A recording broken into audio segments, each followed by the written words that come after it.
네, 지금부터 두 개의 투 스테이지 앰프에 대한 예를 보여드리도록 하겠습니다. 첫 번째는 CMOS OP 앰프이고요. 두 번째는 바이폴라 OP 앰프입니다. OP 앰프라고 얘기하고 있지만 사실 아웃풋 임피던스가 낮다라고는 얘기할 수 없고요. 첫 번째 이그젠플에서는요. 이 회로는 예전에 봤던 회로입니다.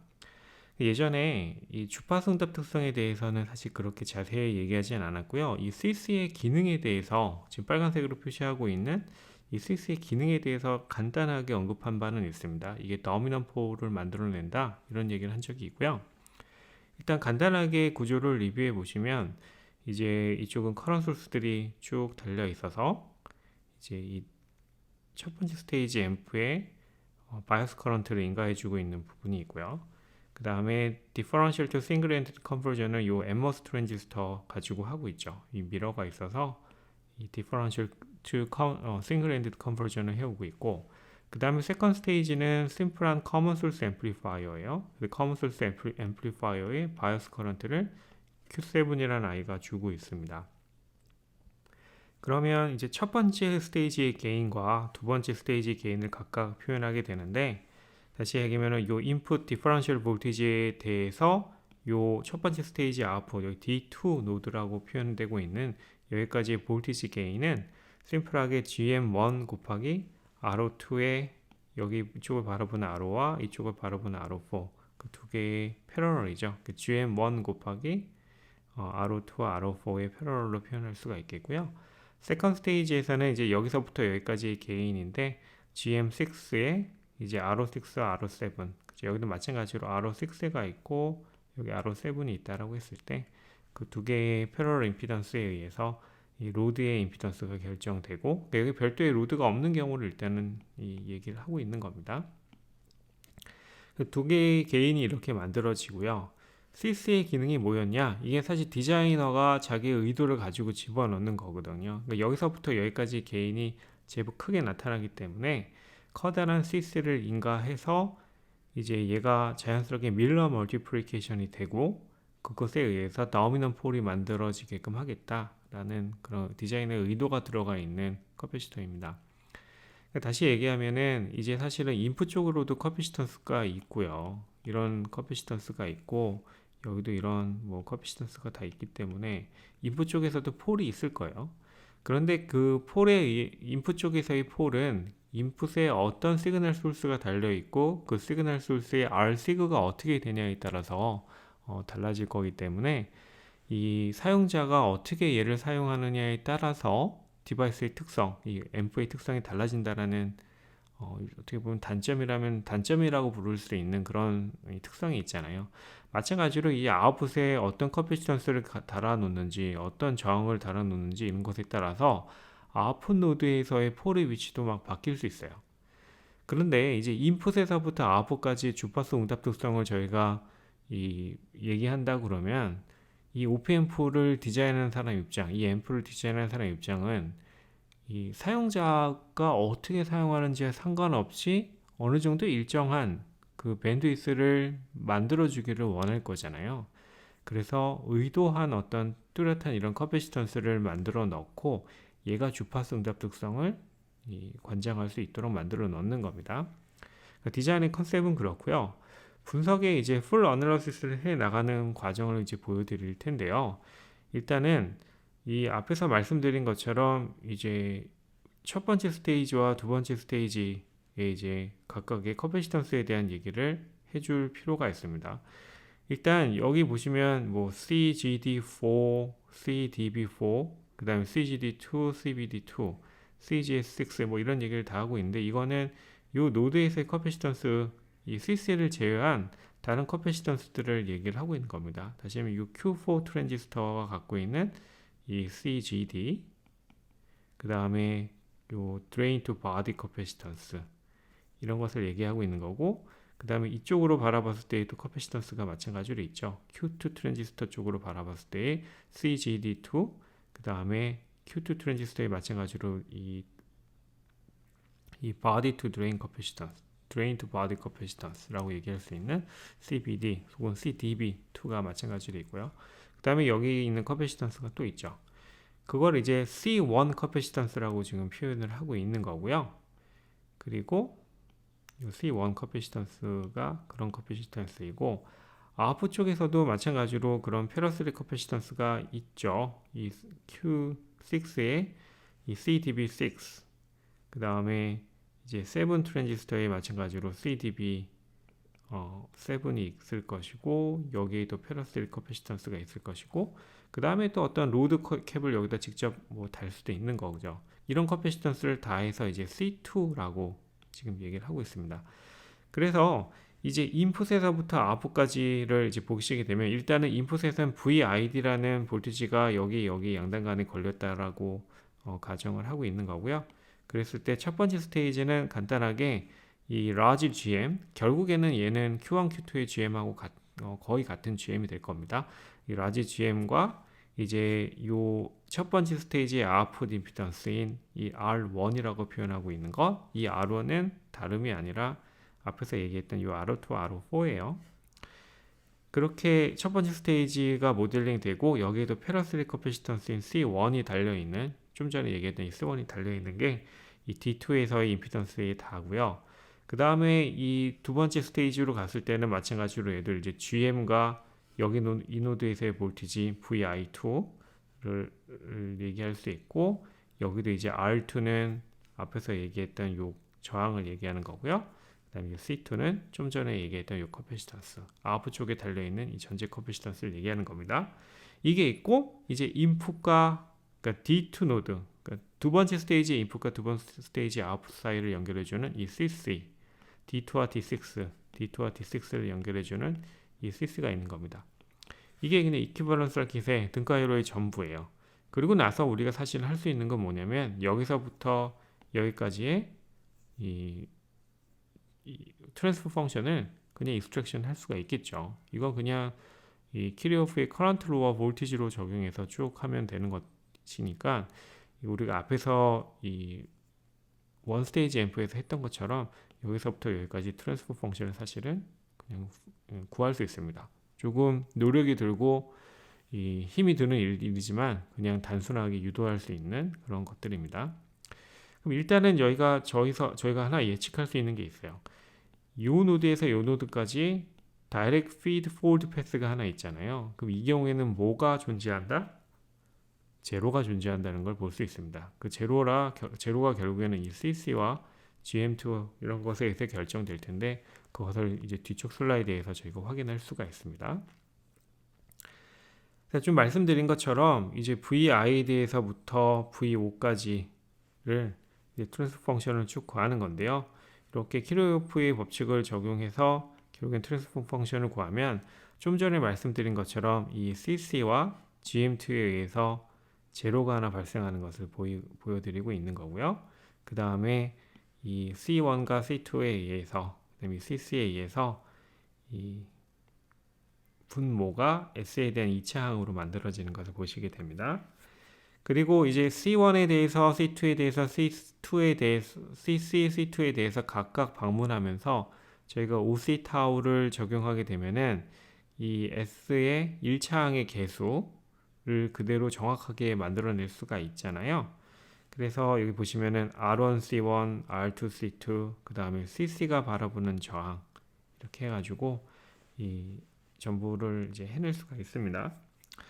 이 R1, 그러니까 이 C1이 바라보는 저항은 심플하게 R1이 되는 거고요. 그렇죠? 여기가 이제 VID를 0으로 놨을 때, 이게 없어지고, 이거 다 오픈한 상태에서 C1이 바라보는 거는 R1이 되는 거고, 이제 마찬가지로 VID를 0으로 놓은 상태에서 C2가 바라보는 것을 보게 되면은 이제 R2가 심플하게 보이고요. 그리고 CC가 보는 거는 저희 잘 알잖아요. CC가 보는 거는 일단 마찬가지로 VID는, 그러니까 얘를 오픈하고 VID를 0으로 놓은 상황이면 얘도 없어지게 될 거고요.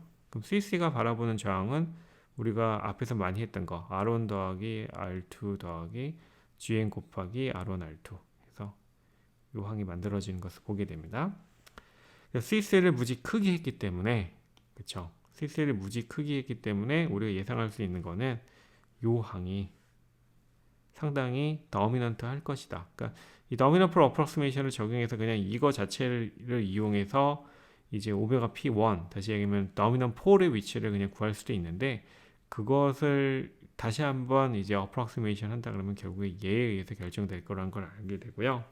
그러면 이제 이 2차항의 개수는 이 full expression에서 우리가 구한 바가 있으니까 얘와 우리가 이제 구한 dominant pole의 위치에 이 두 개를 이용해서 second pole의 위치도 저희가 추정할 수가 있는 거죠. 앞에서 했던 것들이니까 이 정도 얘기하고 결과식을 한번 보도록 할게요.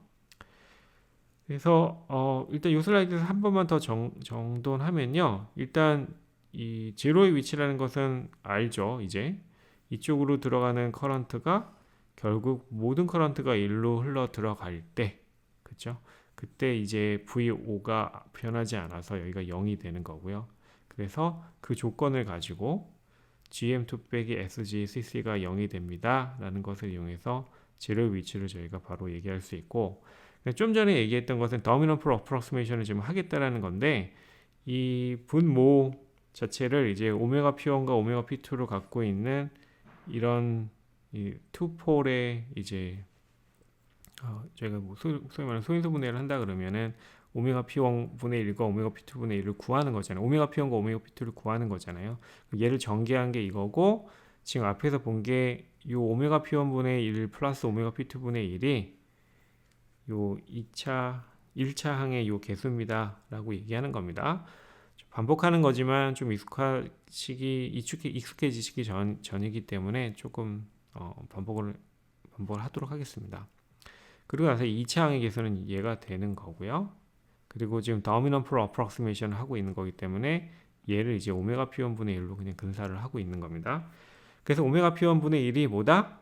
그냥 요 1차 항의 개수에 의해서 만들어지는 것이다 라고 얘기하고 있고, 그리고 나서 지금 한 번 더 얘기하는 게 결국 얘의 이 CC에 의해서 이 dominant하게 결정될 것입니다 라고 얘기를 하고 있는 겁니다. 그래서 CC에 대한 이 dominant pole approximation 밀러 이펙트를 고려한 것과 사실 같은 얘기이고요. 이 dominant pole approximation 하겠다라고 선언을 하고 있는 겁니다. 그래서 앞에서 말씀드린 것처럼 결국에 뭐 이렇게 근사하고 이렇게 근사화 할 수 있지만 그 중에서도 어쨌든 간에 제일 큰 텀은 요 텀이라고 말씀드렸고요. 요 텀이라고 말씀드렸고 여기서도 이제 요 텀이라고 말씀드렸고 그것만을 가지고 이제 오메가 P1을 근사화했을 때 이제 오메가 P2는 심플하게 그러니까 다시 얘기하면은 얘가 뭐예요? 오메가 P1 오메가 P2 분의 1이잖아요. 요거잖아요. 그래서 요것을 이용하고 그 다음에 오메가 P1은 얘에 의해서 결정된다는 것을 얘기하게 되면은 오메가 P2를 간단하게 계산을 할 수 있습니다. 이렇게 계산이 되고 얘 역시도 이제 CC가 이제 상당히 크다라는 근사화를 하게 되면은 이제 요 CC C1 플러스 C2인데 그 중에서도 또 C1보다는 C2가 이제 크다. 그러니까 왜냐면 C2라는 것은 지금 로드에 들어가 있는 커패시턴스까지 합하고 있는 거잖아요. 요 로드 캡까지 합하고 있는 거기 때문에 대개의 경우에 C1보다는 C2가 클 거고요. 요 C1보다는 이 C2가 클 거고 그 다음에 여기서 보시면 결국에 요 항으로 근사화가 되고 그렇게 되면 이 CC 없어지면서 C2가 하나 남게 되죠. 그다음 오메가 P2는 C2분의 GM2에 의해서 결정될 것이다 라고 얘기할 수 있습니다. 다시 얘기하면 이 C2에 이제 CL이 포함되어 있는 것을 염두하십시오 라는 겁니다. 그리고 나서 이 두 개의 폴을 지금 만들었는데요. 두 개의 폴이 있으면은 두 개의 폴이 있고 하나에 이제 제로가 있는 상황이죠. 제로의 위치는 어디였어요? CC분의 GM2 라는 제로 CC분의 GM2라는 이 제로가 있고요. 그럼 이 제로와 세컨 폴의 위치는 각각 어떻게 될까? 이거는 사실 CC와 CL을 어떻게 만드냐에 따라서 결정되게 되는데 일단 이 이그젬플에서 보여주고 있는 거, 그 다음에 저희가 일반적으로 선호하는 거는 이런 식입니다. 지금 보시는 것처럼 이 제로의 위치가 얘보다는 좀 앞쪽으로 와 있어서 저희가 보드 플롯을 하게 되면 이런 식이에요. 처음에 이 더미넌 폴에 의해서 만들어져 있는 첫 번째 폴이 있고요. 그래서 게인이 거기서부터 20dB per dB, 8dB per octave로 떨어지게 됩니다. 그리고 나서 만약에 이 제로를 먼저 만나게 되면 이제 다시 플랫해지는 거고, 세컨 폴을 만나게 되면 이렇게 되죠. 네. 그리고 지금 하나 이게 체크하는 게 뭐냐면, 요 0dB가 되는, 다시 얘기하면 유닛 게인 프리퀀시가 어떻게 됩니까? 라는 건데, 그건 결국 얘가 이제 이런 식으로 일정한 기울기를 가지고 떨어진다고 하면은 결국 오메가 P1과 이 ADC, DC에서의 게인의 곱이 결국에는 요 오메가 T 위치가 될 거예요.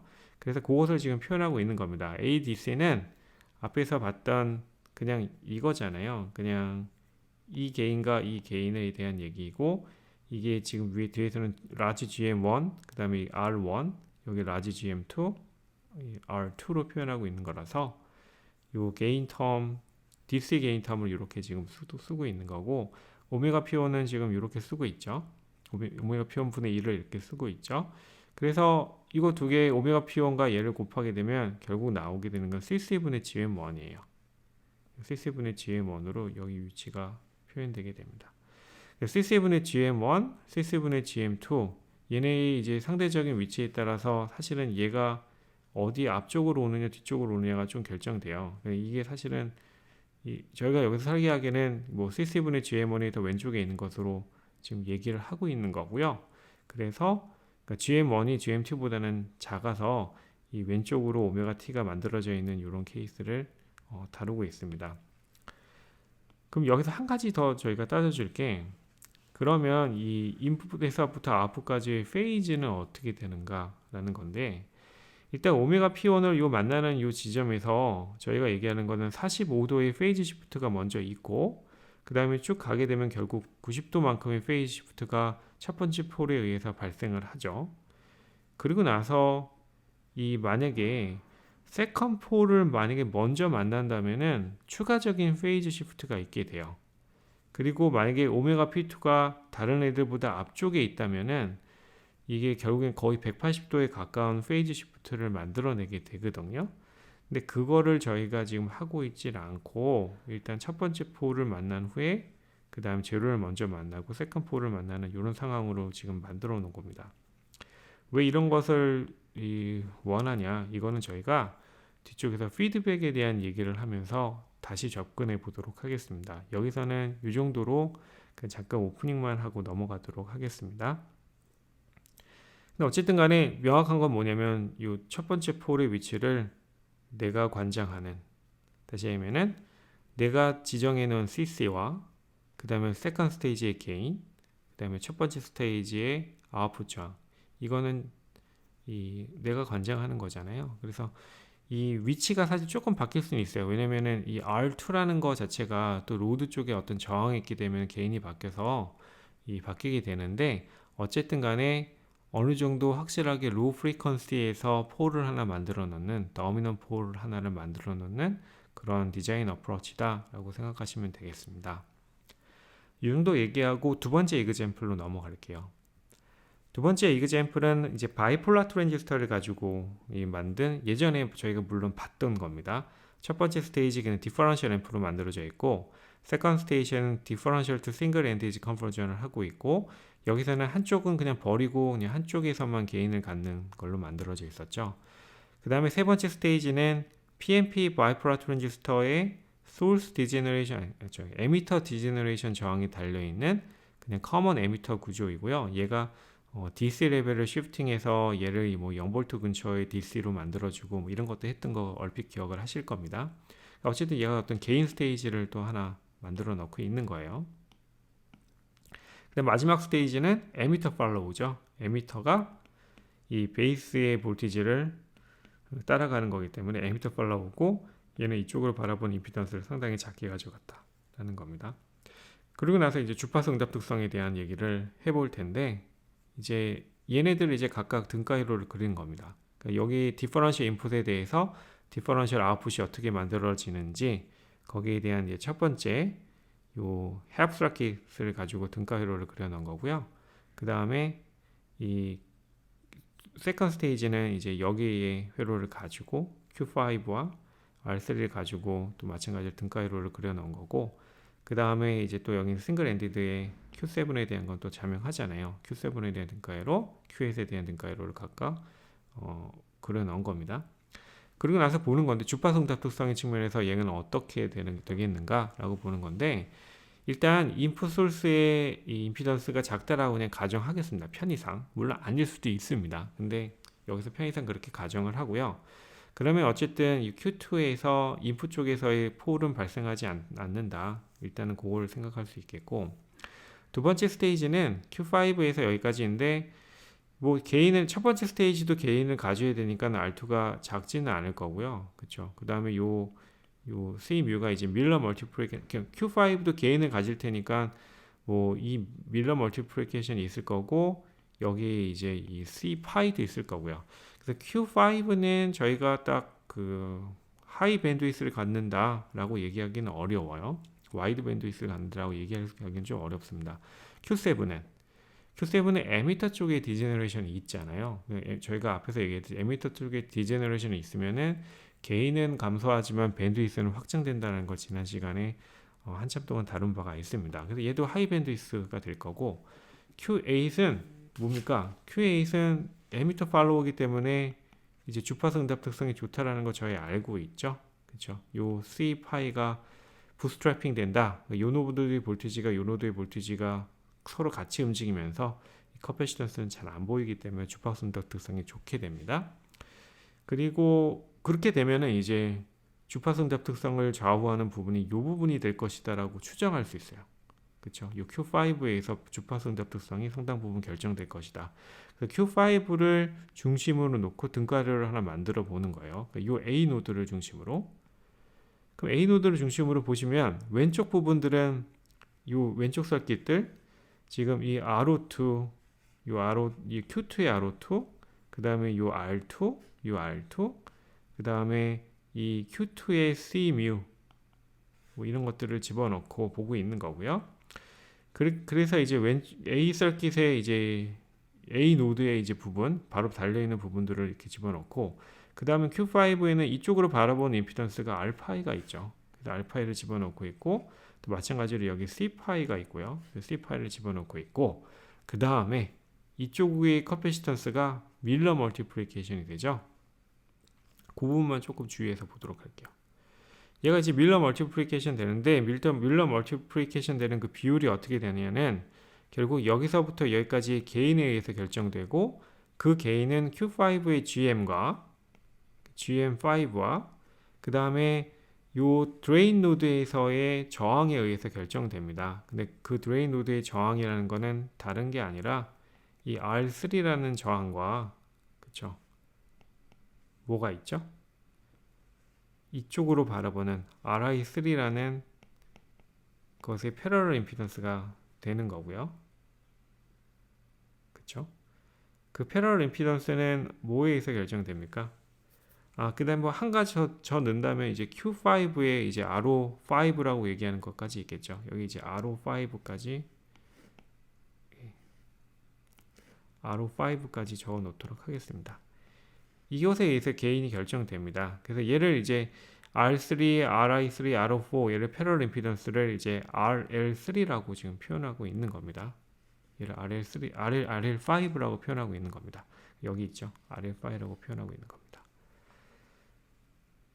그래서 이제 얘에 의해서 만들어지는 게인이 있고, 사실 여기서부터까지 여기까지 게인이니까 게인이 이제 마이너스이고요. 1 마이너스 그 게인만큼의 이 밀러 멀티플리케이션이 돼서 C 뷰가 보이는 거잖아요. 그래서 여기 표현한 것처럼 1 플러스 GM5의 RL5 한 만큼의 이제 비율에 의해서 C 뮤가 증폭되고 그 커패시턴스가 여기 달려있는 것을 보시게 돼요. 네. 그래서 사실 얘에 의해서, 그 다음에 사실 이건 요 커패시턴스 두 개 더한 것과 얘네들에 의해서 밀러 멀티플리케이션 되는 요 커패시턴스에 의해서 주파수 응답 특성이 상당 부분 좌우되는 것을 저희가 보게 됩니다. 그래서 이제 그 전체 보면 이제 여기 R 이퀴브런트 저항이라고 해서 이제 R2, R02, 알파 E5까지 다 해서 저항은 그 성분이고 커패시턴스 성분이 얘와 얘가 되는 거고요. 그래서 얘를 또 마찬가지로 여기 달려있는 모든 커패시턴스 CMU2, C5, CMU5의 윌러 멀티플리케이션 낸 거, 이건 모두 다 이제 equivalent C라고 지금 쓰고 있는 거고요. 그래서 A 노드에서의 저항들 REQ, A 노드에서 바라보는 모든 커패시턴 CEQ, 얘에 의해서 폴의 위치가 결정된다. 그리고 대부분 이제 이게 더미넌 폴이 될 것이다 라고 이제 저희가 추정을 하는 겁니다. 이 정도 이그젬플을 가지고 저희가 주파수 응답 특성에 대한 얘기를 일단은 마치겠고요. 프리퀀시 리스판스가 이제 뒤쪽에 피드백과 OPM프 부분에서 상당히 중요하게 이제 이용이 됩니다. 그래서 이 부분들은 계속 나타날 거기 때문에 여러분들께서 좀 내용을 잘 숙지하시고 다음 강의를 들으시기를 부탁을 드리겠습니다.